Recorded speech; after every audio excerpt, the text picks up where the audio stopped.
against the immense pale blue desolation up above. He sat his horse on the best rise he could find, one knee hooked around the apple. The dry west wind passed his face gently, taking the sweat out of him without pain, cracking his lips, and drying out his nose and mouth.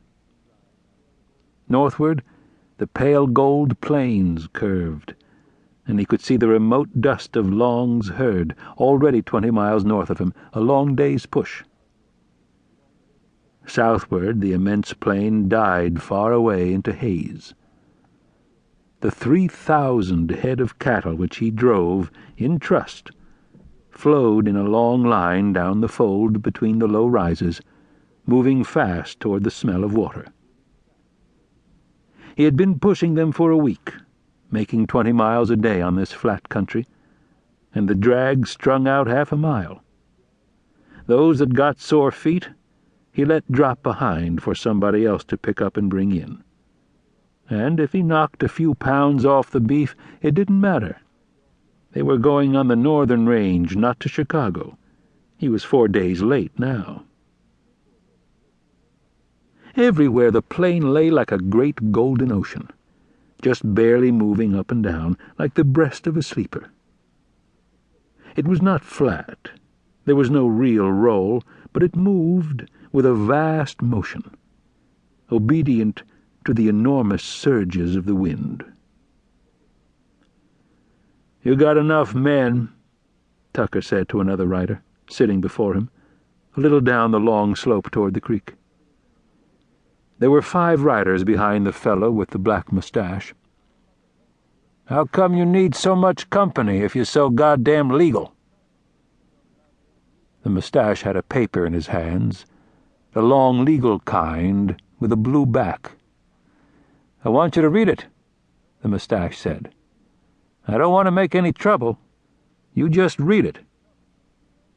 "What did you say your name was again?" Tucker asked politely. "Spence," the mustache said. There was a wide, good-looking mouth under the mustache.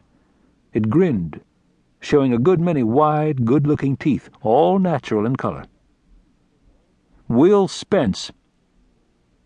"And who did you say you were working for?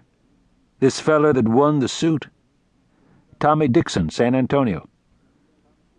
"You don't mean Tommy Dixon the gambler, do you? The little house feller?" "That's right," Spence said, smiling patiently. It was a nice smile, guaranteed to work every time, just like an Edison light. You barged in, slammed the door, pulled the string, and there everything was, bright as day. "Sure, that's where I seen you," Tucker said. "You were dealing faro at Dixon's old house on Ituri Street, across from the Bull's Head. And now you want all my cows."